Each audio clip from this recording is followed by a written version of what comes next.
بسم اللہ الرحمن الرحیم۔ اصول تجارت میں آج ہم کمپنی کے فوائد کے بارے میں بات کریں گے۔ کمپنی فارم آف بزنس جو ہے اس کے بہت سارے فائدے ہیں جو واحد ملکیتی کاروبار اور شراکت میں حاصل نہیں ہوتے۔ ان میں پہلا فائدہ ہے کثیر سرمایہ کا۔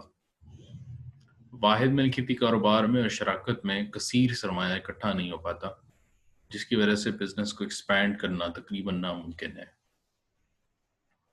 بزنس کی توسیع جو ہے وہ مشکل ہو جاتی ہے۔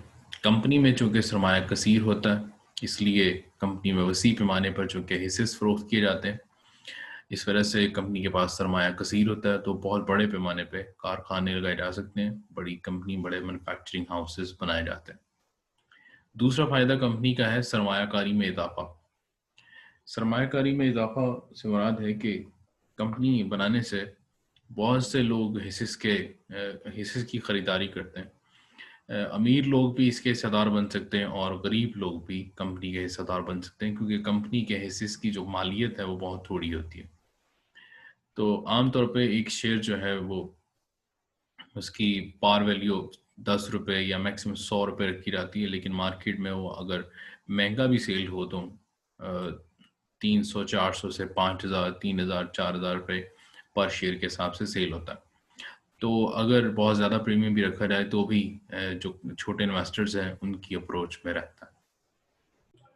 کمپنی کے حصص کی جو اقسام ہیں ان کی مختلف خصوصیات ہوتی ہیں۔ مختلف لوگ اپنی مرضی کے اور اپنی پسند کے جو حصص ہیں جس میں وہ انویسٹمنٹ کرنا چاہیں اپنی مرضی سے وہ خرید لیتے ہیں۔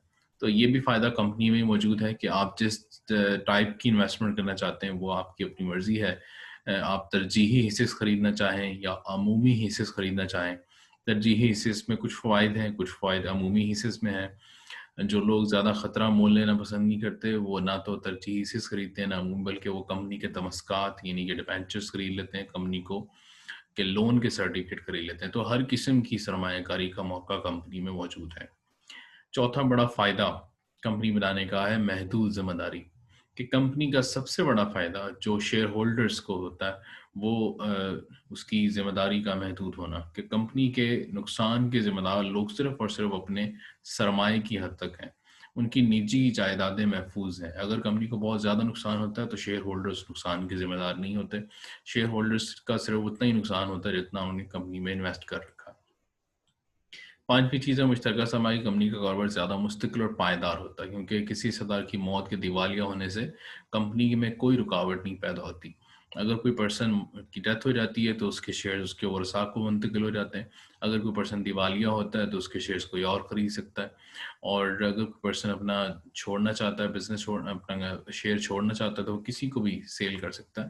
ان تمام معاملات سے کمپنی کو کسی قسم کا کوئی فرق نہیں پڑتا، کیونکہ کمپنی ایک بار شیئر جاری کر دیتی ہے، اس کے بعد وہ شیئرز اسٹاک ایکسچینج میں یعنی کہ مارکیٹ میں سیل ہوتے رہتے ہیں۔ کمپنی کو اس لین دین سے کوئی فرق نہیں پڑتا اور کمپنی اپنا کام جاری رکھتی ہے۔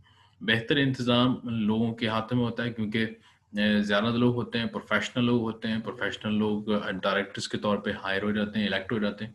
تو زیادہ تجربہ کار اور زیادہ سمجھ بوجھ والے، زیادہ صلاحیتیں رکھنے والے لوگ جو ہیں وہ ڈائریکٹر بنتے ہیں، اور کمپنی کے پاس چونکہ سرمایہ اور پیسہ زیادہ ہوتا ہے اس لیے وہ ماہرین کی خدمات حاصل کر لیتے ہیں، اور بہت سارے ملازمین کو ماہرین کی بنیاد پہ رکھا جاتا ہے۔ سرکاری مراعات ہر ملک میں کمپنیز کو بنانے اور انہیں چلانے پہ حکومتیں بہت ساری مراعات دیتی ہیں، ٹیکس کی چھوٹ دیتی ہیں۔ بہت سارے بزنس سیکٹرز ہیں جس میں کمپنی بنانے پہ حکومت ٹیکسز میں ریبیٹ دیتی ہے اور مختلف قسم کے اسسٹنس فراہم کرتی ہے۔ تو سرکاری مراعات کی بہت لمبی لسٹ ہے جو کمپنیز کو ملتی ہے، لیکن یہ مراعات کی لسٹ پارٹنرشپ اور جو سول ٹریڈرشپ ہے، سول پروپرائٹرشپ یعنی واحد ملکیتی کاروبار، ان کو یہ حاصل نہیں ہے۔ فنی ماہرین کی خدمات آپ کو حاصل ہو جائیں گی کمپنی میں، کیونکہ کمپنی کا سرمایہ وسیع ہے، کمپنی کا کاروبار بڑے پیمانے پر ہے، تو بڑے اعلیٰ تربیت یافتہ ملازموں کو بھرتی کیا جا سکتا ہے اچھے معاوضے پہ۔ اس سے کمپنی کو مزید فائدے ہوتے ہیں۔ بدعنوانی کے امکانات بہت کم ہوتے ہیں سول ٹریڈرشپ میں، تو اپنی نااہلیت کی وجہ سے نقصان ہوتا ہے۔ پارٹنرشپ میں ایک دوسرے پہ بھروسہ نہیں ہوتا، لیکن کمپنی میں چونکہ آڈیٹرز لگے ہوتے ہیں، اکاؤنٹنگ بڑے پروفیشنل انداز سے کی جاتی ہے اور ان کو چیک کرنے کے لیے آڈیٹر کا ہونا لازمی ہوتا ہے قانونی طور پہ. تو کسی طرح سے بھی کوئی 2 نمبر کام یا جسے کہتے ہیں آپ کے کرپشن کا سلسلہ کمپنیز میں ہونا بہت مشکل ہے. تو کمپنی کی آمدن و اخراجات کے گوشوارے جو ہے وہ پبلک کیے جاتے ہیں، اخباروں میں چھاپے جاتے ہیں، ویب سائٹ پہ بتائے جاتے ہیں، تاکہ کوئی بھی پرسن ان کو پڑھ سکے، ان کو جانچ سکے، پرکھ سکے کہ کمپنی جو ہے وہ کیسے حالات سے گزر رہی ہے.